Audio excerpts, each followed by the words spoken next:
আপনারা দেখছেন একুশে television.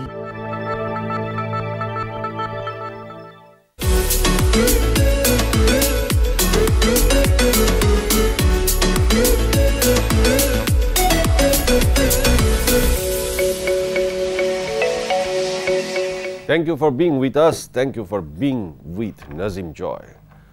RFL Plastic Presents with Nazim Joy শোতে আপনাদেরকে ওয়েলকাম করছি। আজ আমার সাথে আছেন দুজন গেস্ট, আমি পরিচয় করিয়ে দিচ্ছি। আসলে পরিচয় করিয়ে দেওয়ার মতো কিছু নেই। অত্যন্ত জনপ্রিয়, অত্যন্ত সুদর্শন এবং আমার প্রিয় ভাই Nirob. How are you Nirob? Thank you so much, I am fine. তোমাকে আমার শোতে ওয়েলকাম করছি। Thank you. তোমার মুখোমুখি বসে আছেন বিনোদন সাংবাদিক, সময়ের আলো এবং daily page 3 Nipu Barua. Thank you. কেমন আছেন নিপু ভাই? খুব ভালো। উইথ নাজিম জয় শোতে আপনাকে ওয়েলকাম করছি। Thank you. নীরব, কখনো দাড়ি ছাড়া, হ্যাঁ, ক্যারেক্টারের প্রয়োজনে নিশ্চয়ই দাড়ি রাখা। সো এই দাড়ির ঘটনাটা দিয়ে শুরু করি। আসলে কাজ করছি কয়েকটা ছবিতে, ওই ছবির সুবিধার্থে দাড়ি রাখছি, কখনো আবার কখনো ফেলে দিচ্ছি। আগে দেখতাম যে নায়করা দাড়ি আলগা লাগাতো, কারণ তাদের প্রচুর শুটিং করতে হতো, একটা গেটআপ নিয়ে এত সময় থাকতে পারতেন না। নায়করা যাকের প্রচুর দাড়ি ব্যবহার করতে হয়েছে, চুল ব্যবহার করতে হয়েছে। কিন্তু তোমাদের ক্ষেত্রে এসে দেখছি যে তোমরা যখন যে চরিত্র দরকার সেই চরিত্র অনুযায়ী নিজের দাড়ি নিজেরা রাখছো এবং দীর্ঘ সময় তার একটা প্রস্তুতি নিতে হচ্ছে।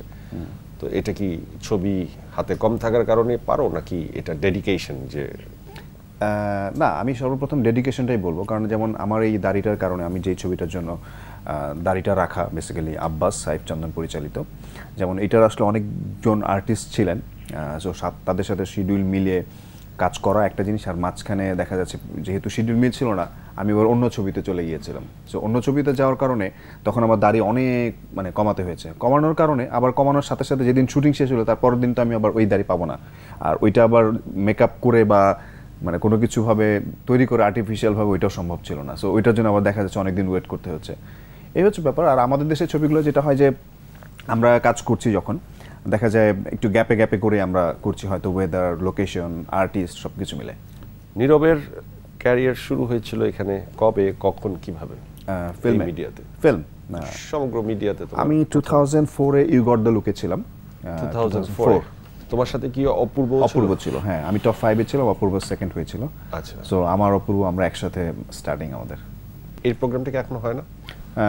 আমার মনে হয় না, 2008-এর পরে মনে হয়নি। আমার ওই সময় ফার্স্ট কে হয়েছিল তোমাদের সাথে? ফার্স্ট হয়েছিল গালিব নামের একটা ছেলে।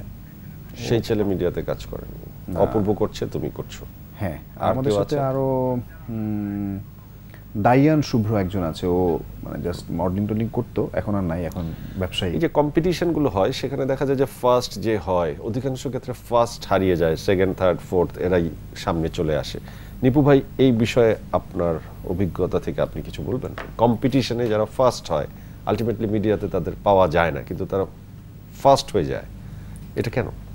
এটা আসলে বলবো যে কম্পিটিশন থেকে যখন আসে তখন সে শুরুতেই স্টারিজমটা ক্যারি করে, তারপর দেখা গেল তার কাজের ধারাবাহিকতাটা থাকছে না, কাজ বেছে বেছে ওই যে একটা জায়গায় চলে আসে যে না আমি তো এখন, যেমন ইউ গট দ্য লুক বলেন, লাক্স চ্যানেলের সুপারস্টার, বিভিন্ন জায়গা থেকে যারা যে আসে তখন বলে যে আমরা বেছে বেছে কাজ করব। যে শুরুতে এরকম আমার যেটা কাজ করতে গিয়ে যেটা দেখা হয়েছে, যারা চ্যাম্পিয়ন হয়েছে তারা কিন্তু ঠিকমতো জায়গাটা নক করতে পারে না। আমাদের যেই চাহিদাটা, যেই ভালো লাগার জায়গাটা আমরা তাকে রিসিভ করবো সেটা পাইনি। দেখা গেল যে 3, 4, 5, 6 যারা ছিল তারাই কিন্তু ফ্রন্টে চলে আসছে একের জায়গায়।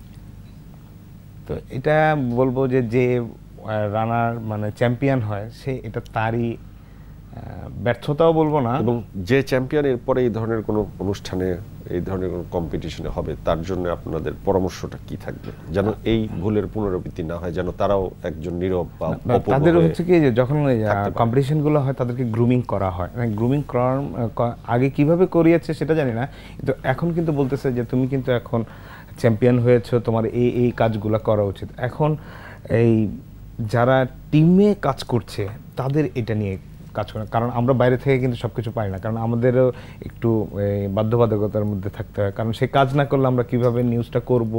আর তার গার্ডিয়ান যারা আছে, যার মানে ফ্যামিলির পাশাপাশি তো তার তো একটা ছবি অঙ্গনে যেহেতু কাজ করছে, তার তো এখানে একটা গার্ডিয়ান তৈরি হয়েছে। হ্যাঁ, গডফাদার বলবো না, যে অ্যাডভাইজার থাকে, তাদের উচিত হচ্ছে যে তাকে কিভাবে অপারেট করতে হবে, তাকে লাইমলাইটে মানে স্লো স্টেডি স্টাইলে চললেও যেন আমি যে আমার গন্তব্যটাকে যেন ধরে রাখতে পারি। আমার কাছে যেটা মনে হয় যে ম্যানারিজমটা ভেরি ইম্পর্টেন্ট, পোলাইট কমিউনিকেট করার ক্ষমতা, সেটা তো আপনার গ্রুমিং এ যারা থাকছে তারাই এই বিষয়গুলো স্টার নিজেকে ভাবার চেয়ে বেশি জরুরি এগুলোর উপর জোর আরোপ কাছাকাছি। মানে যে এখন মনে করেন যে কালকে যে স্টারটা তৈরি হচ্ছে, আগামীকাল যেটা হয়তো ডিক্লেয়ার হবে, তার তো এই এরিয়াতে আসার আগে তার নিজেরও কিন্তু একটা দায়বদ্ধতার জায়গা তৈরি হয় যে আমি এই এরিয়াতে কাজ করব, এই এরিয়াতে কারা কারা জার্নালিজমের সাথে সম্পৃক্ত, অ্যাজ এ তার কিন্তু যোগাযোগটা বাড়ায় ফেলতে হবে। আর সে যদি না পারে, আমাদের তো কারো না কারোর সঙ্গে তার তো যোগাযোগটা আছে, তার মাধ্যমে বাকিদের। যেমন আমি বলি, তার একটা গুণ যেটা ভালো, সে কিন্তু সবার সাথে যোগাযোগ মেনটেন করে। তার সাথে আমার নিউজের ক্ষেত্রে মানে সর্বোচ্চ আমরা তার গুণ এবং দোষের ব্যাপারে আপনার কাছ থেকে শুনবো এবং আমিও জিজ্ঞেস করবো। বাট এর আগে আমি নীরব, তোমার জার্নিটা শুরু হয়েছিল মডেল হিসেবে, মডেল, এবং মডেল হিসেবেই তুমি প্রথম খ্যাতি পেয়েছিলে। টেলিভিশন অভিনেতা হিসেবে তখনই কাজ করেছিলে? না, আমি টেলিভিশন অভিনেতা হিসেবে কাজ করেছি অনেক পরে, আমি 2007 বা 8 এর দিকে। মানে সিনেমাতে কাজ শুরু করেছো কবে? 9 এ। সো আমরা যদি স্টেপিং গুলি ধরি, মডেলিং, টিভি নাটক, তারপর সিনেমা, আবার সিনেমা থেকে মডেলিং, আবার টিভি নাটক, সাথে সিনেমা, সবগুলো অঙ্গনেই তোমার পথ চলা আছে। এই সব অঙ্গনে পথ চলাটাকে তুমি, তোমার ব্যাখ্যা কি? তুমি কমফোর্টেবল? তুমি কিভাবে ম্যানেজ করছো? সর্বপ্রথম যেটা হচ্ছে যে মেইন আমার যে চাওয়া পাওয়াটা, যে ভালো লাগার জায়গাটা, সেটা হচ্ছে যখন আমি 2009-এ ফিল্ম শুরু করি, এরপর থেকে আমাকে, যেমন নাটকের জায়গাটা একদমই আমি কম, হয়তো জাস্ট অকেশনে কাজ করেছি অল্প 2-4-5টা, এবং আমারও আমি মনে হয় যে বছরে 6-7টার বেশি নাটক কোনো বছরই করি নাই আমি, বিগত এই 8-9 বছরের কথা বলবো। এবং সাথে সাথে বিজ্ঞাপনের জায়গাটা, তো বিজ্ঞাপন তো ডিফারেন্ট জিনিস, কারণ যেহেতু বিজ্ঞাপনের মধ্যে ভালো লাগে অনেক আগের থেকে ছিল, বিজ্ঞাপন থেকে আমার আসা। সো আমার মনে হয় যে আমরা যেই কনসেপ্ট বা আমাদের মধ্যে যে জিনিসটা আছে, সেটা হচ্ছে যে আমরা ফিল্ম করলে আমরা আসলে টিভি পর্দায় যাব না, ওই জায়গাটা আসলে আমার কাছে মনে হয় যে বিজ্ঞাপনে আসলে কোনো ঝামেলা হয় না। কিন্তু এখন কি ফিল্ম করলে টেলিভিশনে গেলে ঝামেলা হয়? আগে এরকম কথা শোনা যেত যে সিনেমা যারা করে তাদের টেলিভিশনে আসাটা ঠিক না। এখন কি সেই প্রথাটা কি অটুট আছে, নাকি প্রথাটা ভেঙে গেছে? টেলিভিশন সিনেমা সবই এক হয়ে গেছে, মিলেমিশে? না, মানে ফিল্মই আছে। আমার যেটা মানে আমার নিজের পার্সোনাল, তুমি নিজেকে কি পরিচয় দিতে পছন্দ করো? চলচ্চিত্র নায়ক, মডেল, নাকি টেলিভিশন অভিনেতা? যদি 3টা প্রশ্ন আমাকে করেন তাহলে অবশ্যই ফিল্মের নায়ক, চলচ্চিত্র নায়ক হিসেবে পরিচয় দিতে তুমি পছন্দ করো। তারপরে গিয়ে আমি বিজ্ঞাপনের কথা বলবো। হ্যাঁ, কিন্তু তারপরে মানুষ কিন্তু তোমাকে বেশি মডেল নীরব হিসেবে, কারণ আমার কাছে মনে হয় যে মডেল নীরব হিসেবে আমি বেশি সফল। সেক্ষেত্রে চলচ্চিত্র নায়ক নীরব কিংবা টেলিভিশনের অভিনেতা নীরব কেন অসফল? প্রথমত হচ্ছে টেলিভিশনের জায়গাটায় আমি আসলে ওইভাবে কখনোই, বললাম তো, আমি যেমন কাজ ট্রাই করনি ওইভাবে, কাজ করা হয়নি, আমার মনোযোগটা নাই ওইভাবে, আমি করিও নি।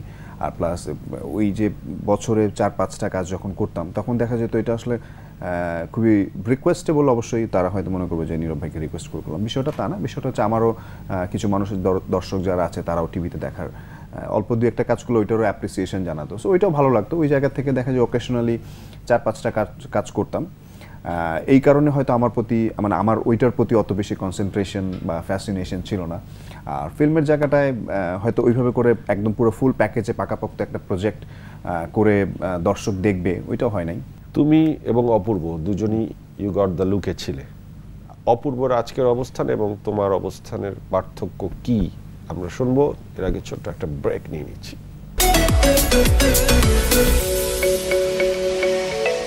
Welcome back. RFL plastic presence with Nazim Joy শোতে আছেন নীরব এবং নিপু বড়ুয়া, দুজনের নামই ন দিয়ে। অপূর্ব এবং নীরবের ভেতর পার্থক্য কি? দুইজনই এক জায়গা থেকে এক প্ল্যাটফর্ম থেকে একই সময়ে আসা মিডিয়াতে? প্রথমত হচ্ছে আমার আর অপূর্বর মধ্যে কোনো পার্থক্য নেই, আমরা অনেক মানে খুবই ক্লোজ ফ্রেন্ড। আমার কাছে মনে হয় যে মানে আমার যদি মিডিয়ায় ভালো দুই চারজন বন্ধু থাকে খুবই আসলে মিডিয়ার ক্লোজ ফ্রেন্ড, সেটা হচ্ছে অপূর্ব। আর ব্যক্তিগত সম্পর্ক কেমন তা আমার প্রশ্ন না, আমার প্রশ্ন হচ্ছে ওইটাই আসছিল, তোমার এবং অপূর্বর ক্যারিয়ারের পার্থক্যটা কি? ক্যারিয়ার অপূর্ব মানে ওর নাটকে ওর যে সাফল্য ওইটাতে আমি খুবই ভালো লাগে এবং আমার খুবই মানে ওর অ্যাক্টিং তো একদম সেই প্রথম থেকেই ওর খুবই ন্যাচারাল অ্যাক্টিং এবং এটা অনেক দুর্দান্ত। এবং আমার যারা আমার ফ্যান তারা বলে যে ভাই নাটক অপূর্ব ভাইয়াকে আমি খুব পছন্দ করি। সে বিজ্ঞাপনেও তোমার মতো ভালোই করছে, কিন্তু ফিল্মে সে ভালো করতে পারে নাই। না, আমার যেটা মনে হয় যে আমি যেমন নাটকের প্রতি অত ইয়ে ছিল না, ফিল্মে নাটকের প্রতি অপূর্ব ফিল্মের প্রতি অত ফ্যাসিনেশন হয়তো ছিল না। তোমার কি সিলেকশনটা ভুল ছিল তোমার ক্যারিয়ারের? যে তোমার কি মনে হয় যে তোমার ফিল্মে মনোযোগী না হয়ে নাটকে কিংবা মডেলিং এ বেশি ফোকাস থাকলে তোমার ক্যারিয়ার আরো অনেক দূরে এগিয়ে যেত? আপনি কি মনে করেন? প্রশ্নটা আপনার কাছে ছুড়ে দিলাম।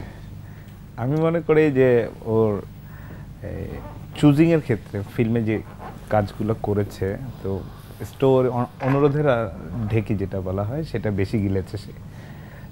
তার ক্যারিয়ার যখন সে স্টার্ট করে তার ছবি সিলেকশনে খুব ভুল ছিল।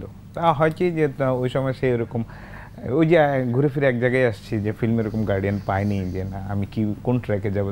দ্যাটস ইট, তার কিন্তু কাজের ধারাবাহিকতা কিন্তু গ্যাপ আছে, আমরা কিন্তু তাকে সেভাবে কিন্তু মূল্যায়ন করতে পারি নাই। আবার কিছু ভালো কাজও তার ছিল, সেক্ষেত্রে আমরা পেয়েছি। তবে নীরবের হচ্ছে এই কাজের আওয়াজটা একটু বেশি থাকে, কাজের আওয়াজ বেশি থাকে, কাজ কম থাকে না। কারণ হচ্ছে কি যে তার এই কারণ আমরা সংবাদপত্রে কাজ করি, আমাদেরও কিছু পাঠক আছে। নীরবের ওই জায়গাটা তৈরি হয়েছে কিন্তু যে নিউজের ডিমান্ডটা আছে। ও যখন মনে করেন যে ছবির গল্প ভালো না, আমি বলবো না, যেমন বিগ বাজারের একটা ছবি হয়েছিল, এটা সালটা বললেন রাজা সূর্য গাজী মাহবুবের, বিশাল সেট পূর্ণিমার সাথে তার কাজ। তো ওই সময় আমরা কিন্তু অনেকে কিন্তু হাসাহাসি করেছি যে এসে যে নীরব পূর্ণিমার সাথে এই ক্যারেক্টারে আসলে যেতে পারবে, হ্যাঁ আরেকটা কি তাজমহল এরকম হচ্ছে।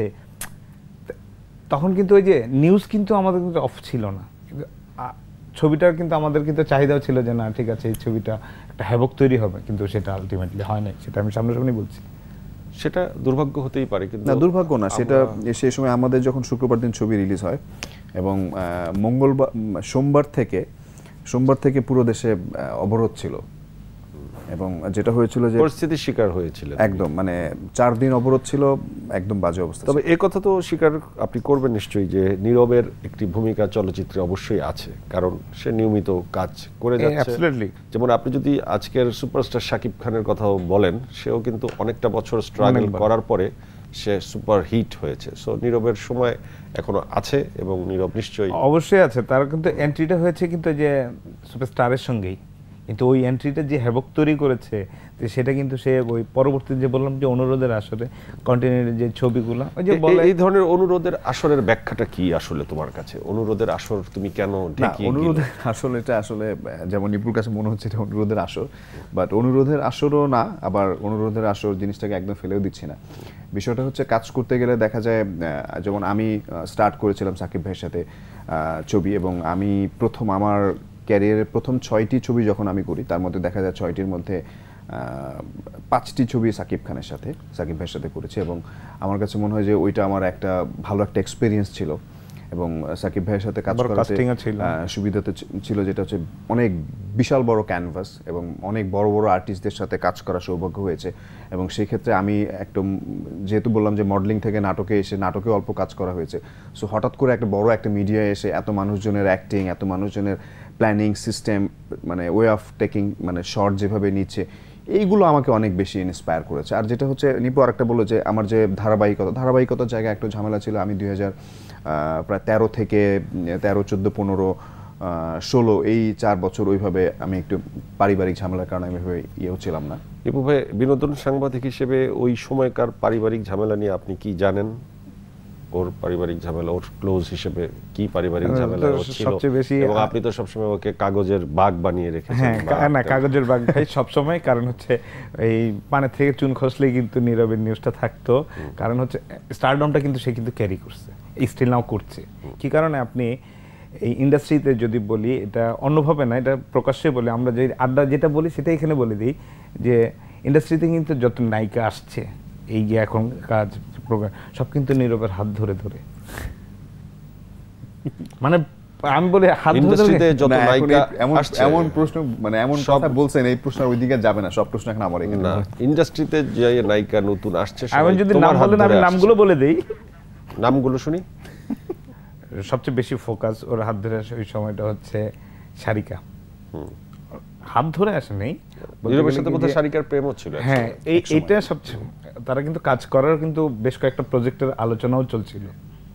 যদি সারিকার ডেবু হইতো, সরি, নীরবকে দিয়ে আমরা বারবার চেয়েছি যে একটা কাপল তৈরি হোক, কারণ রসায়নটা লাগবে, কারণ হচ্ছে ফিল্মে কেমিস্ট্রিটা না থাকলে ওই যে বাস্তব প্রেম। এরপরে ধরেন আসলো গেম রিটার্নস, যেটা করলো অমৃতা।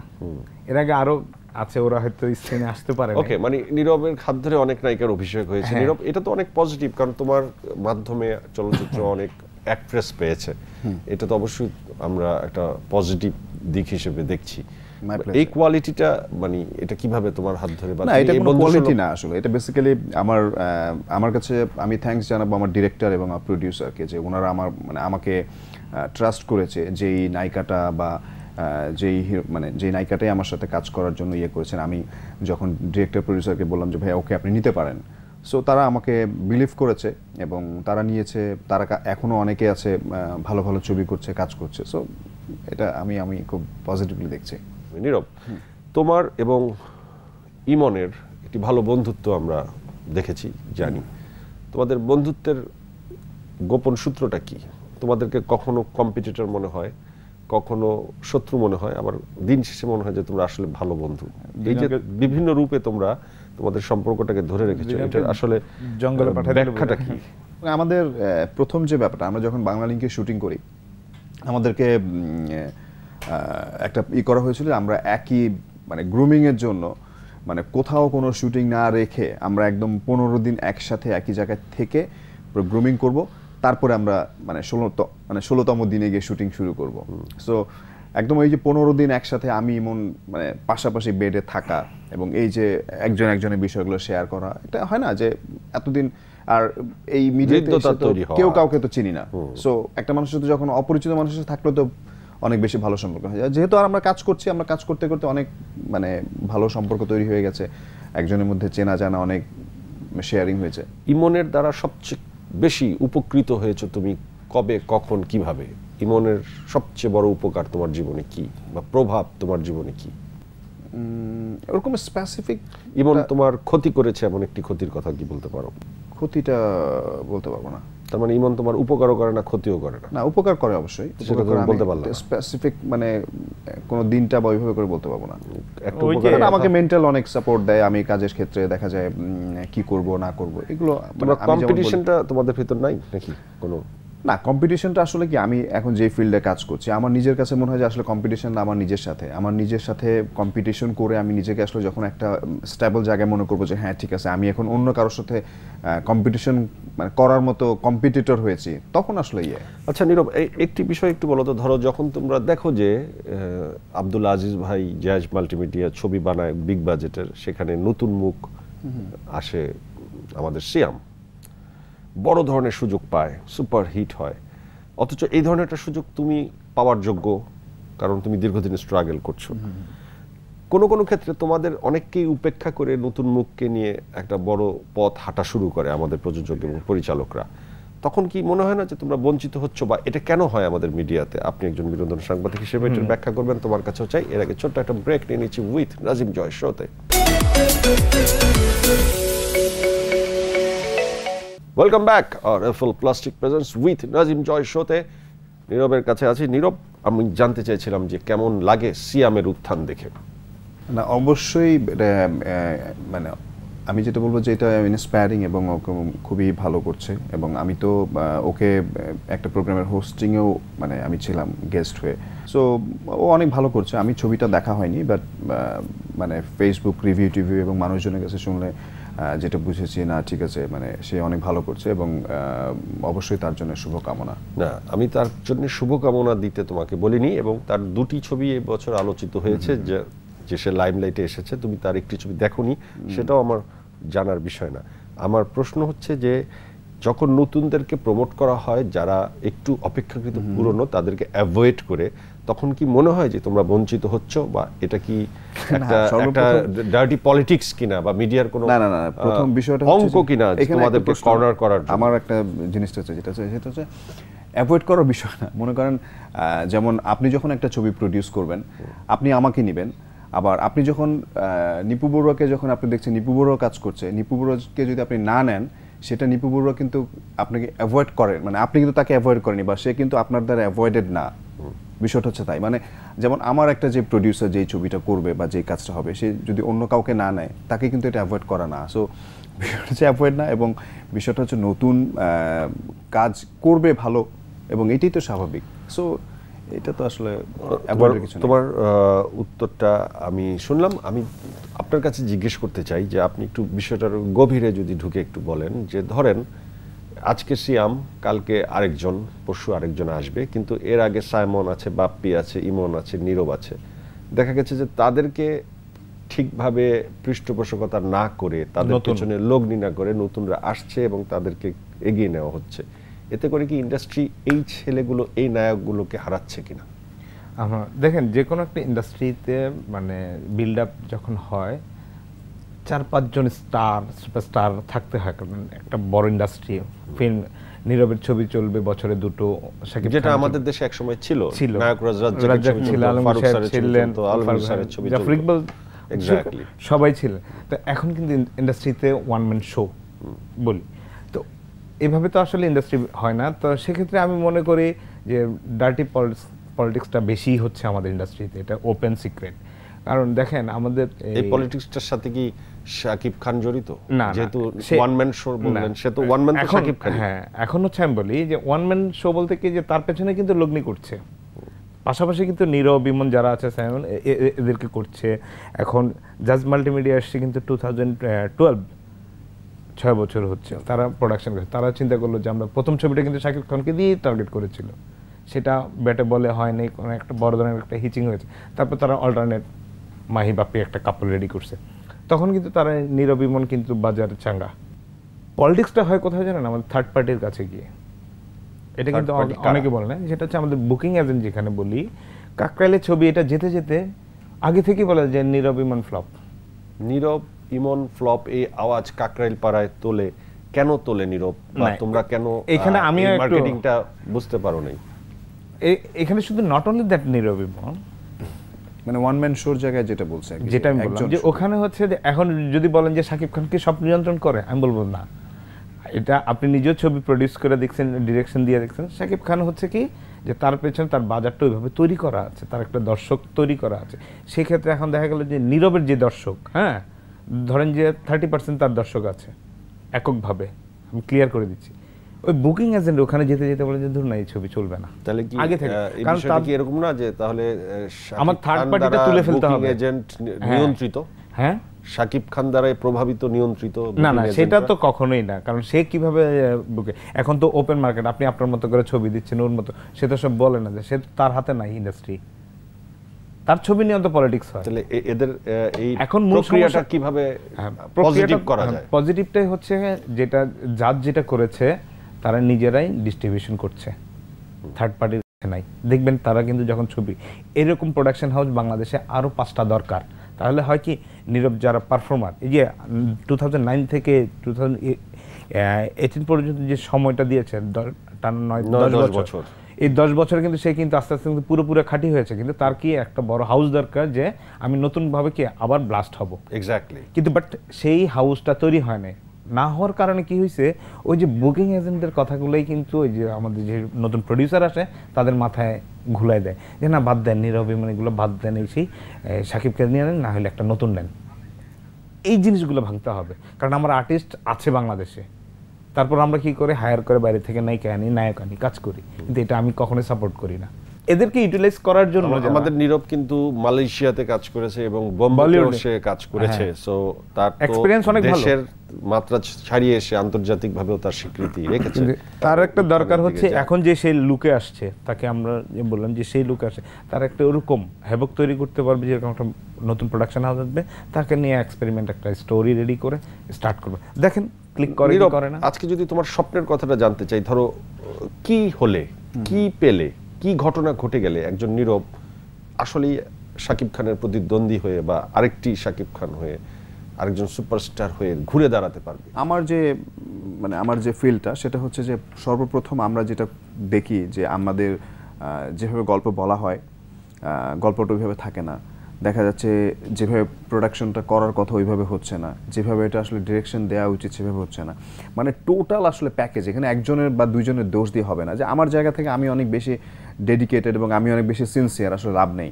টোটাল জায়গাটা মিলিয়ে আসলে ভালো কিছু হতে হবে। সো এই ধরনের প্রফেশনাল হাউস যারা কথা দিয়ে কথা রাখে বা প্রপারলি কাজ করে, সেটা কি বাংলাদেশে শুধুমাত্র এখন জায়জি করছে বা শাকিব খানের ছবির নির্মাতারাই করছে? ব্রাদার, কমিটমেন্টের বাংলাদেশে ফিল্ম ইন্ডাস্ট্রিতে খুবই সমস্যা। কমিটমেন্টের, হ্যাঁ, কারণ হচ্ছে ওকে নিয়ে যখন ছবিটা তৈরি করতেছে, যে ডিজাইনটা করছে, দেখা গেল যে ছবির শুটের কথা বলছে হচ্ছে বান্দরবনে একটা নীলাচলে একটা শুট করবে, হঠাৎ করে চেঞ্জ করে ওরা বললো যে এফডিসির বাগানে আসো। তো সেই ক্ষেত্রে হয় কি, ওর যে প্রিপারেশনটা নিয়ে থাকে সেটা কিন্তু আলটিমেটলি সে দিতে পারছে না। না, এটা বিষয়টা হচ্ছে কি যে আমি শুধু আমার ছবির কথা বলছি না, এবং প্রপার তো আপনার মার্কেটিংটাও হয় না। মার্কেটিং যে জায়গাটা, যেমন প্রত্যেকটা ছবির ক্ষেত্রে এরকম হচ্ছে, এবং আমার মনে করেন যাদের সাথে এক্সপিরিয়েন্স শেয়ার করা হয় বা আমরা যেটা করছি, এবং সবারই একটা জিনিস যে মানে বা আমরা নিজেও কিন্তু আমরা তো ছবি দেখি বেসিক্যালি প্রত্যেক শুক্রবারে বা যখনই সময় পাচ্ছি ছবি দেখলে আপনি কিন্তু নিজে কিন্তু হলে গিয়ে দেখবেন যে আসলে কোথায় কোথায় যেন একটু ঘাটতি আছে। এই জিনিসগুলো যদি গ্যাপ হতো তাহলে অনেক ভালো কিছু হতো। যেমন আমরা সাকিব ভাইয়ের ছবি যেমন নবাব বা শিকারে যখন আমরা দেখেছি, আমরা কিন্তু অনেক বেশি ইন্সপায়ার হয়েছি ছবি দেখে। তুমি কি এই বিষয়টি একমত হবে যে ছবি মার্কেটিং পলিসিতেও হিট হয় অনেক সময়, যেমন গুণগত মান ওই পর্যায়ের না হলেও আজকে যদি আয়নাবাজি, দেবী বা দহনের কথা বলা হয়, সেগুলো তো মার্কেটিং পলিসির কারণে অনেক বেশি। মার্কেটিং পলিসিটা হচ্ছে 50% ছবিটাকে আগায় নেয়। অনেক পজিটিভ, অবশ্যই মার্কেটিং পজিটিভ। যেমন যেটা হচ্ছে একটা ছবি করার পরে যদি আমি আসলে প্রচারই না করলাম, মার্কেটিংটাই না করলাম, আসলে ছবিটা দেখতে যাবে কে? সো শুধুমাত্র যাদের অনেক প্রযোজক কিন্তু বলে আর্টিস্টরা প্রমোশনের সময় দেয় না, অনেক প্রযোজকদের এই কমপ্লেইন থাকে, এটা কি সত্যি?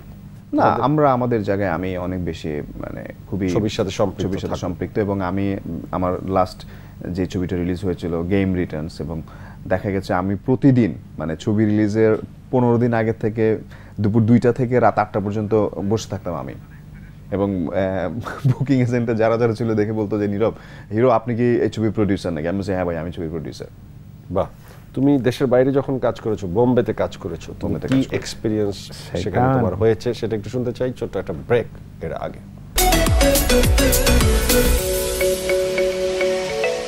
Welcome back. RFL plastic presents with Nazim Joy শোতে আছে ইমন এর বন্ধু নীরব, নীরবের বন্ধু নিপু বড়ুয়া। না, ইমনেরও বন্ধু সে। হ্যাঁ, সে ইমনেরও বন্ধু। এনিওয়ে একটা একটা করে নাম বললাম আর কি। না, ও বললাম তো যে আমরা শুধু সাংবাদিকতার পাশাপাশি কিন্তু ভালো বন্ধু। ওই যে গাইডটা এখন হয় কি, আমি বললাম তাকে একটা জিনিস, সেইটা মাথায় রাখলো, দেখা গেলো যে অন্ধকার যেটা আমাদের ফিল্ম ইন্ডাস্ট্রি যেটা চায়ের টেবিলে যেটা বসলো কথাবার্তা হলো, সেখানে এর চেয়ে বড় কথা হচ্ছে নিপু বড়ুয়া, তারপরে যেমন জনি হক, আমরা জাকারিয়া শৌখিন, তারপরে অলি, মঞ্জুর কাকা, এবং যারা আছে, এবং সবাই হচ্ছে কি মানে তারা যেমন স্টার্টিং আমাদের ওই সময় সো তোমাদের একটা ভালো বন্ধুত্ব সম্পর্ক তৈরি হয়ে গেছে। প্রশ্ন ছিল যে বোম্বেতে যে তুমি কাজ করেছো, তোমার অভিজ্ঞতাটা কি? অভিজ্ঞতা হচ্ছে প্রথম যে মানে আমার বেস্ট অভিজ্ঞতা সেটা হচ্ছে যে যেমন আমরা কালকে শুটিংয়ে যাব, পরশুদিন শুটিংয়ে যাব, একটা দিন গ্যাপ রেখে আজকে আমার ডিরেক্টর মনে করেন আপনার এরকম একটা জায়গায় বসা, এবং আমি এবং আমার হিরোইন বসা, এখানে ক্যামেরাম্যান বসা, আর নিচে ফ্লোরে যত মানুষ আছে সব মানুষ বসে থাকলো, ইউনিটের সবাই প্রায় আমার মনে হয় যে 67 বা 71, আমার মনে নাই। ডিরেক্টর স্ক্রিপ্ট পড়া শুরু করলো, পুরো একদম ডায়লগ সহ মানে ইয়ে না, মানে শর্ট ডিভিশন না, ডায়লগ পড়া শুরু করলো, যখন যেখানে ইন্টারভেল ওখানে থেমে গেল, বুঝছে সবার চা ব্রেক, আবার সে 10-15 মিনিট পর আবার সেই গল্পটা বলা শুরু করছে। গল্পটা বলার পর তারপর সে বললো যে এবার কার কি প্রশ্ন আমাকে বলো। অদ্ভুত লেগেছে আমার কাছে। বাহ, মানে সবার কিন্তু মাথায় একদম পুরো রুম অন্ধকার, একদম পুরো আমার মনে হচ্ছে হলের সিনেমা দেখতেছি, শুধু মানুষটা ডিরেক্টরটার দিকে চেহারায় একটু ছোট্ট লাইট আছে এবং বাকি সব আমরা অন্ধকারের মধ্যে বসে বসে পুরো সিনেমাটা দেখলাম। বলিউডের ওই এক্সপেরিমেন্ট যেটা, হ্যাঁ এটা বাংলাদেশে আসার পরে আপনি কি কি না আমার এর মাঝে আবার একটি প্রশ্ন আছে, আপনার প্রশ্নের উত্তর দেবার আগে আমি জিজ্ঞেস করতে চাই, আপনিও তার সাথে তাল মেলাতে পারেন। তোমরা যখন বোম্বে বা বিদেশে গিয়ে কাজ করো, সেখানে কিন্তু কল টাইম থাকে সকাল 7টায় বা অনেক ভোরে তাদের কাজ শুরু হয়। সেখানে কিন্তু তুমি বলো আর শাকিব খান বলো, ওই 5টার সময় উঠে মেকআপ দিয়ে একদম টাইম মতো হাজির হয়। আবার এই দেশে যখন তোমরা শুটিং করো, তখন কিন্তু তোমরা 10টায় কল থাকলে 2টায় আসো, 3টায় আসো, 4টায় আসো, অনেক সময় সন্ধ্যা 7টায় আসো। এই অবিচারটা এই দেশের ছবির না, এটা আমার মধ্যে নাই। সো এটা এই মানে এই এটা ওর বিষয়ে নাই, কার কার বিষয় আছে আপনার অভিজ্ঞতা থেকে আপনি? আচ্ছা আমি বলি যে এটা সম্ভবত ছবি ওই নবাবের পরে এসে, তখন মনে তার এই নাকাবের শ্যুটটা চলছে, তার গ্যাপে আসলো। অহংকার ছবি সেটে গেলাম, এসে সাজেদ হোসেন লিটন ভাই তো করইতলাতে একটা সেট বানানো হবে, আমরা সকাল সকাল গেলাম যে আসলে সেটে কি টাইম দেখি, কল টাইম 10টায়, শাকিব খান কিন্তু 10টার সময় সে হাজির। মানে আপনি বলতে যাচ্ছেন উনি টাইম মতোই টাইম মেইনটেইন করে, বাইরেও টাইম মেইনটেইন করে? না, আমি আপনাকে এসে বলতেছি বাংলাদেশের বলি না আমরা কমপ্লেইন, তো ওখান থেকে আসার পরে যেটা দেখলাম আমি, রাইট 10টার সময় বলছে, মানে ওইখান থেকে আসার পর সংশোধন হয়ে গেছে? হ্যাঁ সংশোধন হয়েছে। তার সাথে ডিরেক্টরের সাথে কথা হলো, ডিরেক্টর আসলেন 12টা 12:30টার সময়, এসে বলতেছে যে লাইটের, তখন বলতেছে যে হিরো একটা লাইটের সমস্যা হয়েছে, তো লাইট করে তাহলে তো ওপেন, আপনি ডে লাইটে শ্যুট করবেন, বাঁচতেছে কয়টা, তাহলে ঠিক আছে লাঞ্চের পরে। তো যে লোকটা সকাল 10টার সময় এসে 12টার ভিতরে মেকআপ টেকআপ নিয়ে রেডি হয়ে গেছে, আফটার লাঞ্চে শুটিং করতে করতে আপনার বিকাল 5টা বেজে গেছে, তখন তো তার মেজাজ দেখলাম যে গরম হয়ে আছে, কয় এই দেশে কেমনে কি কাজ করবো। এটা তো অত্যন্ত একটি গুরুত্বপূর্ণ কথা আপনি বললেন। সেক্ষেত্রে তো দোষ গিয়ে পরে ডিরেক্টরের। আমি হ্যাঁ, এটা যদি বলতেন যে না মেকআপ রুমের বাইরে, আমি অন স্পটে মেকআপ রুমের মধ্যে দাঁড়ানো ছিলাম। শাকিব খানের সাথে ডিরেক্টরের যে কনভারসেশন হয়েছে যে আমি ওই সময় ঢুকবেন, ডিরেক্টর ধরেই রাখছে যে হিরো তো দেশে আস্তে আস্তে মনে 12টা বাজে ঢুকবে, আমি এই করবো। উনি ওই ধারণা থেকে বেরিয়ে আসছে, কিন্তু ওনার এই ধারণাটা তো দীর্ঘদিন শাকিব খান বা তৈরি করে দিয়েছে। অনেক ছবি করেছে সাজেদ হোসেন লিটন, শাকিব খান কিন্তু অনেক ছবি করেছে তারা, তাদের যে বন্ডিং। পরে উনি খুব কটমট করলো যে লিটন ভাই এটা কি হচ্ছে, এভাবে হইলে তো হবে না। এখন একতরফাভাবে দোষ দেওয়া যাবে না, আমার টোটাল এন্টায়ার টিমে ঝামেলা আছে। এটা নিজেরা যদি সাফল না করতে পারে, রিসাফল করতে না পারে, ইন্ডাস্ট্রি কখনোই আপনি ওই যে অন টাইমে ক্যামেরা আর অফ টাইম, ইন্ডাস্ট্রি সেটা পারে না। নীরব, তুমি যখন বোম্বে থেকে এই ধরনের এক্সপিরিয়েন্স নিয়ে এলে, এরপরে কি দেশে তুমি তোমার প্রিয় পরিচালকদেরকে এই বিষয়টি শেয়ার করেছো এবং কখনো এরকম চেষ্টা করেছো স্ক্রিপ্ট নিয়ে বসে লাইট ফোকাস করে ডিরেক্টর সহ 67 জন মেম্বার সহ নায়িকার পাশে বসে গল্প শোনার? আমি শেয়ার করেছি, বাট এরকম হয়নি। আর তার চেয়ে বড় কথা হচ্ছে মালয়েশিয়ান যে মুভিটা করেছিলাম, ওইখানেও কিছু এক্সপিরিয়েন্স আছে ভালো, ওগুলো আমি শেয়ার করেছি। বাট আমাদের আসলে হয়তো বাজেট সব কিছুর কারণে ওরকম হয়ে ওঠে না। শুধুই কি বাজেট? আমার মনে হয় যে বসবার জন্য একটি জায়গায় বসবার জন্য, সবাই মিলে পড়বার জন্য, এটা তো বাজেট ওইটা না। আমি বলছি রং চা খেলে আমি বলছি যে মালয়েশিয়ার কিছু মানে আইডিয়া শেয়ার করেছিলাম। ওই আইডিয়াটা মানে আমি যেই প্ল্যানিংটা থেকে বলছিলাম, ওইটা আমার কাছে অদ্ভুত লেগেছিল। যেমন আমি যখন শুটিং করি, প্রতিদিন আমার কল টাইম থাকতো ভোর 4টায় কল টাইম থাকলো, সকাল পর্যন্ত শুটিং, মানে সকাল থেকে শুটিং। সো আমরা 6টা থেকে শুটিং শুরু করছি, সূর্য ডুবে যাচ্ছে, শুটিংও শেষ হয়ে যাচ্ছে, প্যাক আপ। এবং আমরা এরকম করে প্রায় 20-22 দিন শুটিং করলাম। 20-22 দিন শুটিং করার পর আমাদেরকে 2টা দিন গ্যাপ দিল। গ্যাপ দেওয়ার পরে তখন এই যে ডে লাইটের যত কাজ ছিল সব শেষ, এরপরে শুরু হলো নাইট পোর্শনে কি করতো, প্রতিদিন কল টাইম থাকতো ওই 4টা, কিন্তু বিকেল 4টায় কল টাইম থাকতো, সন্ধ্যায় সূর্য ডুবতো এবং হোল নাইট শুটিং হতো। আবার হোল নাইট পরে বাসায় আবার বিকেল 4টায়। এতে করে যে সবচেয়ে সুবিধা যেটা হতো, যেমন আমরা যদি আমাদের সন্ধ্যা 6টায় বা 7টায়, মানে 6টায় যদি সূর্য ডুবে, 6টায় সূর্য ডুবে লাইট করতে করতে 7টা, দেখা যায় আমাদের এফডিসিতে আমাদের টাইম পাচ্ছে আমরা 8টা, 9টা, 10টা। তারপর আবার 10:30টার সময় প্ল্যানিং করে মাত্র আমরা 2.5 ঘন্টা থেকে 3 ঘন্টা শুটিং করতে পারি। একদিনে। সো আমাদের এই একদিনে যে কস্টিংটা পড়ছে, দেখা যাচ্ছে আমরা যে এই বিকেল 4টা থেকে হোল ডে যদি করি, আমরা 12 ঘন্টা সময় পাচ্ছি, তার মানে আমরা একটা নাইটে আমরা 4 দিনের কাজ করতে পারছি। এই বিষয়টি আসলে আমাদের এখানে সেভাবে এক্সিকিউট হয় না, করা হচ্ছে না। মাঝখানে জাজ মাল্টিমিডিয়া আজিজ ভাইয়ের সাথে একটা বিষয়, এই শিডিউল নিয়ে উনি বলছে যে ভাই আমি 30 দিন টানা শিডিউল নিয়ে নেই, আমার চক আউট করা থাকে, চোখ ডলে ডলে সারা রাত তুমি জায়গায় আসো নাকি চোখ ডলে ডলে সেটে আসতে হবে। এই কারণে হয় কি উনি ওই ক্যালকাটা বলেন বলিউডের সিস্টেমই চলে যে আমি আগের ডেটটা লক করলাম, আমি ওই ডেটে ছবি রিলিজ দিব। সেটা কিন্তু এখনো পর্যন্ত বাংলাদেশে অন্য কোনো প্রোডাকশন হাউস করতে পারে নাই যে আমি ডেট লক ছবি, সেটা আজিজ ভাই করতে পেরেছেন। এই কারণে এই লোকটাকে আমি থ্যাঙ্কস দেই যে উনি টাইমটাকে ফলো করে। বাহ, আপনার একটা বিশেষ গুণ আমি খেয়াল করলাম যে আপনি প্রথম সারির বড় বড় লোকদের সবসময় হাতে রাখেন, যেমন শাকিব খানকে হাতে রেখেছেন, আবার আব্দুল আজিজের প্রশংসা করে তাকে হাতে রাখেন। এটা হাতে রাখার বিষয় না, নীরব, আমাকে আর্টিস্টরা এই ছোট্ট বাজেটের মার্কেটে অতিরিক্ত টাকা নেয়, তোমরা অতিরিক্ত টাকা নাও, এবং আর্টিস্টের রেমুনারেশনের সাথে প্রোডাকশনের অর্থনৈতিক বৈষম্য অনেক বেশি, যাদের চাহিদা আছে। এর সাথে কি তুমি একমত? এবং আপনার কাছে প্রশ্ন হলো, যদি একমত আপনিও হন, এর কুফল বা এর থেকে পরিত্রাণের উপায় কি? আমি তোমার কাছে আগে হলো। আমি তো একমাত্র সাকিব ভাইয়ের কথাই বলবো এখানে, যে সাকিব ভাই যে পেমেন্টটাই নিচ্ছে একমাত্র তার আশেপাশে আর কেউ নেই। সো এবং আমার কথা, যেই টাকাটাই নেক, মানে প্রডিউসার রিটার্ন পাচ্ছে কিনা এটা হচ্ছে ইম্পর্টেন্ট। প্রডিউসার যদি রিটার্ন পায় সেক্ষেত্রে আমার কাছে মনে হয় যে ঠিক আছে। ওকে, আপনার ব্যাখ্যা? দেখেন, আগে আমাদের মার্কেট ছিল, সিনেমা হল ছিল 1400, ওই সময় কিন্তু কমতে কমতে 1000 যখন লাস্ট মানে 600 স্টেশন যখন ছিল, তখন কিন্তু আমি দেখেছি যে শাকিব খানের ছবি রিলিজ হচ্ছে। ওই সময় 2009-এর যদি ধরি, 9 কি 10-এ, তখন কিন্তু সে কিন্তু 30 লাখ টাকা পেমেন্ট নিচ্ছে 2009-10। এখন এক্স্যাক্টলি উনি কত টাকা নেন? এখন তো 50 প্লাস। এটা হচ্ছে রিসেন্ট আনন্দবাজার একটা নিউজ দেখলাম যে এসকে মুভিজের সাথে যে তারকে নতুনভাবে প্রেজেন্ট করেছে, এসকে মুভিজ থেকে নাকি 1 কোটি রুপি দাবি করেছেন। তো 1 কোটি রুপি দাবি করার মতো তো তার কি কোয়ালিটিটা আছে বিধায়, তার ডিমান্ডটা আছে বিধায় কিন্তু সে কিন্তু 1 কোটি রুপি, 1 কোটি রুপি কিন্তু বাংলাদেশের কোনো সিনেমাতে সে দাবি করেনি। না, ওইটাই আমার কাছে মনে হয় যে কিছু প্রডিউসার আছে যাদের কাছ থেকে আসলে সাকিব ভাই তো যা নেয় তার চেয়ে অনেক কমও নিচ্ছে। আবার হ্যাঁ, এটা উনি এমন এমন প্রডিউসারদেরকে ছবি দিয়েছে, এই ভদ্রলোক মারা গেছেন আশা ফিল্মসে, ওখানে উনি রেমুনেশন বলছে যে না, আপনি ছবিটা শেষ করেন। বাহ। সো আমি এখন আপনার কাছে জানতে চাইবো যে নীরব মানুষ হিসেবে কেমন? মানুষ হিসেবে ভালো, মাঝে মাঝে একটু প্যাচ খেলে।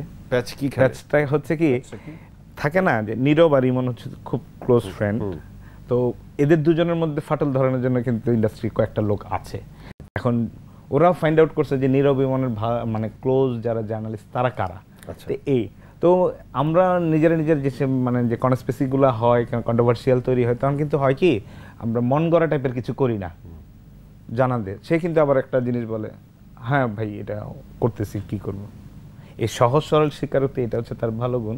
ওই দুষ্টামি তো আমাদের মধ্যে থাকেই। প্যাচ খেলে কথাটার ব্যাখ্যাটা তো পাইনি।